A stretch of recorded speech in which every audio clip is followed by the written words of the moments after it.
And now if we can have Taylor give us a market update on EU ETS and FUELU. Good afternoon. Thank you very much to Capital Link for the opportunity to come and share our views in what is going to be a very brief update on EU ETS and FUELU. As I can see, the clock says 10 rather than the 15 that I thought when I put my slides together. My name is Taylor Wamberg. I'm the Maritime Commercial Markets Manager at Lloyd Register, which means in the region I look after our relationships with charters, traders, banks, insurers, and a generally broader set of stakeholders than we traditionally speak to, and that's all part of our advisory business. And I'm going to give you an update on sort of our views of EU ETS and FUELU, where we're at, and some of the pitfalls and things to consider going forwards. I think we're all aware that we're in the midst of an evolving maritime emissions regulatory landscape. We are all anticipating what's going to come in the next couple of weeks from the IMO to give us a little bit more clarity, but we're also experiencing or have experienced a lot of other short-term measures from the IMO, and then the topic of today's conversation, the EU regulation.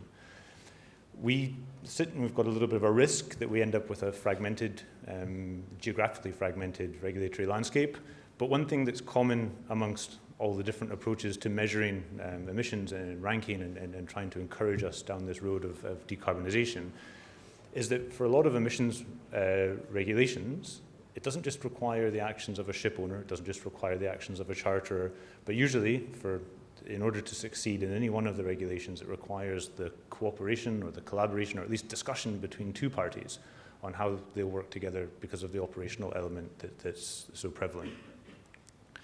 That's particularly true with EU ETS. Our estimate is that this year, for what's happened in 2024, probably the industry will require about 34 million EUAs to account for the shipping activities into and out of in the EU.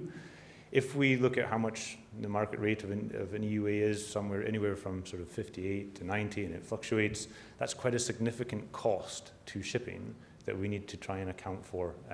So in addition to just looking at how do we comply with this new regulation, what are the mechanics for our means of compliance, we've also had this conversation of who's going to pay. And because of the variability with the payment structure, with the EUA pricing, there's been a lot of people thinking, well, can we take advantage of this? So we've had a lot of questions from our customers on how best to set that up, how best to comply. Over time, as we've got closer to the deadline to submit their final reports, I think we've become more settled with our position on EU ETS. But those ambitious compliance strategies around trading EUAs and making some profit out of that variability have kind of subsided. There's still some that are doing it, but subsided to a more practical compliance approach. And what do we need to do to get over the line so that we can comply? And how do we manage our risk and our exposure to EUAs, and how do we work with the different parties? We've seen BIMCO try to support with this with the development of various clauses to support the industry, but equally we've seen the industry then, in many cases, in fact almost all cases now, we're seeing the industry come up with their own variations of the BIMCO clause, and they're being negotiated between the various interested parties.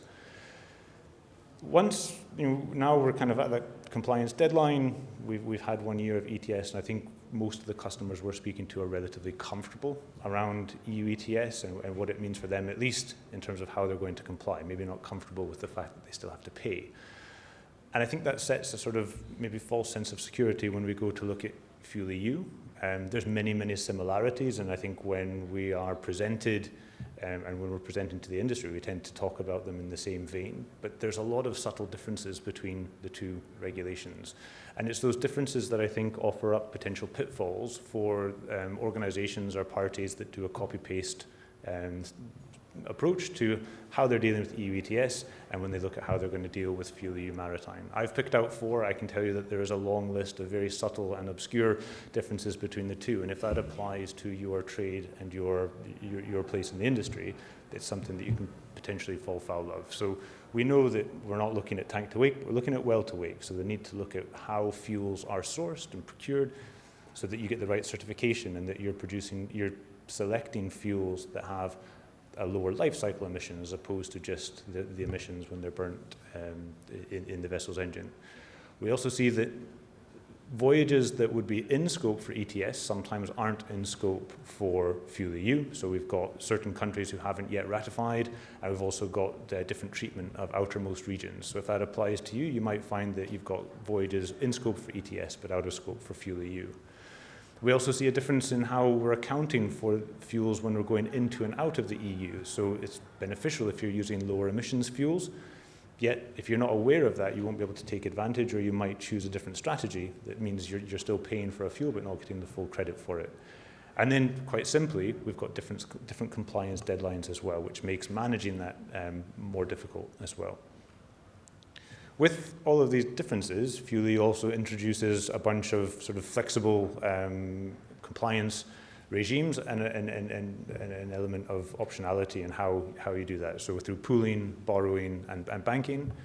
And with all of this complexity and optionality, there's a lot of opportunity if you understand the regulation and if you've taken the time to do that and you're able to negotiate contracts that are in your favor when you're talking about time charter party agreements and other things like that.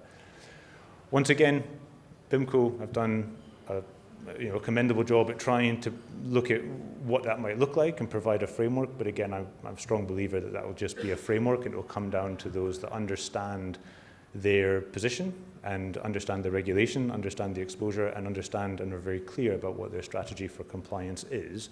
And they'll be in a better position to negotiate those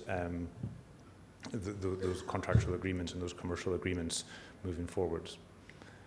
Just a quick look at what BIMCO sets out, and I'll go into a little bit of a case study to highlight sort of where some of the pitfalls might be or why it might be so important for you to have a really strong understanding of the regulation and then what it means for you.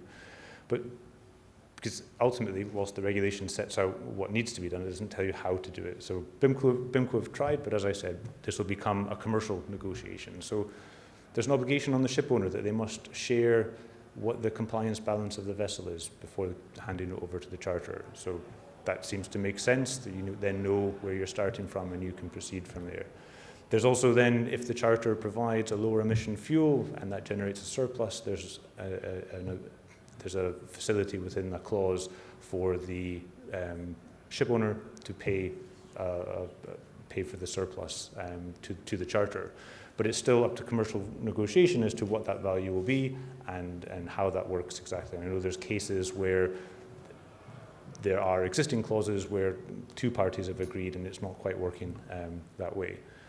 On the flip side, the charter has the opportunity to use lower emission fuels. They then sort of BIMCO suggests that if you provide lower emission fuels, you have some say over the surpluses that are generated.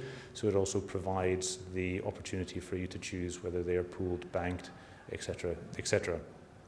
And then, of course, if you choose not to use lower emission fuels, BIMCO has the facility that you would then pay a penalty to the ship owner.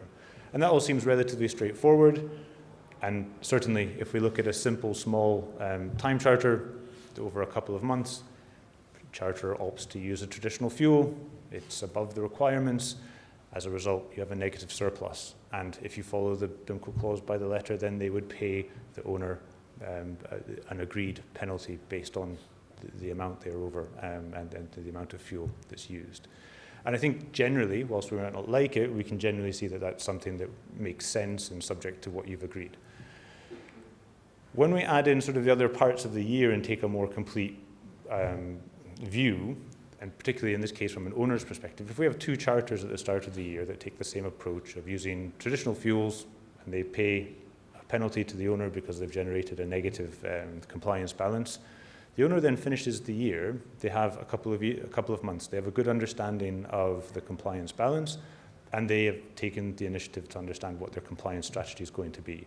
So they can take potentially the penalties that they've been paid for the first two charter periods. They could then choose to invest or use that to fund biofuel off their own initiative, and that would then generate them a surplus, and they wouldn't have a penalty to pay to the EU.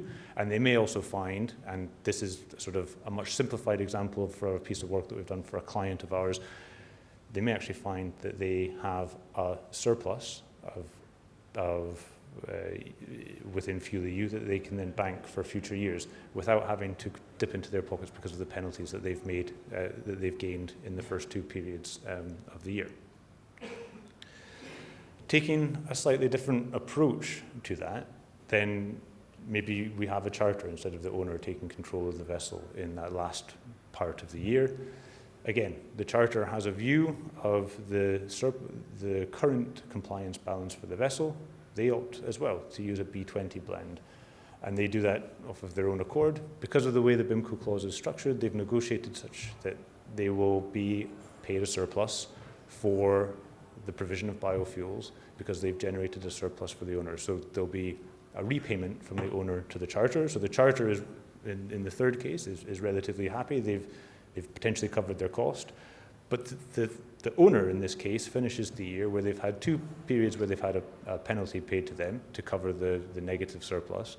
But in that last period, they've paid some of that penalty back to the charter, but likely not all of it.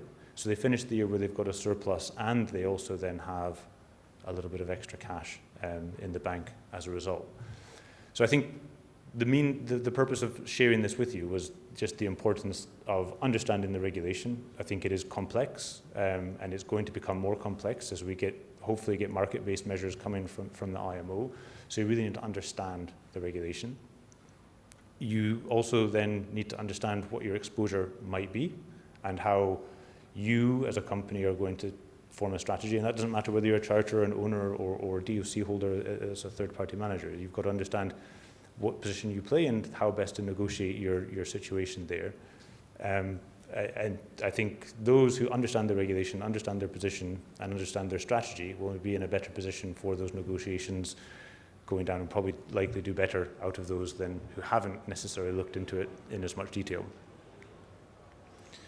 So rounding up on that theme, sort of some of the insights that I've shared come from our advisory business, and we are supporting quite a number of clients with their development of their strategy and helping them understand the regulation in preparation for FUELEU, and actually we're doing it throughout the year as well as things are developing and come to us with questions about certain clauses or what the best strategy might be. What we're also doing through our digital products is offering solutions that help owners and or charters plan and simulate voyages before they happen and look at different fuels. They're also able to monitor throughout a voyage or time charter period what their position is based on how the vessel's being operated and the fuel that's consumed, and then also towards the end of that, being able to, at the end of the charter party agreement or the end of the period, being able to account for all of the surpluses and deficits and where they have different obligations owed to different parties. So yeah, again, I will start to wrap up there. I think it's super important as emissions regulation becomes more complex that everyone has a very good understanding of the regulation, but not just the regulation, but how it plays in and what the specific exposure might be from your company and the way you operate your vessels. And that will then enable you a more stronger position when you come to negotiate charter party agreements and such, that you can take advantage of some of the complexities and turn that into an opportunity for yourself and your company. So yeah, thank you very much for your time. It's much appreciated. I'd be happy to speak to anyone towards the end. Thank you.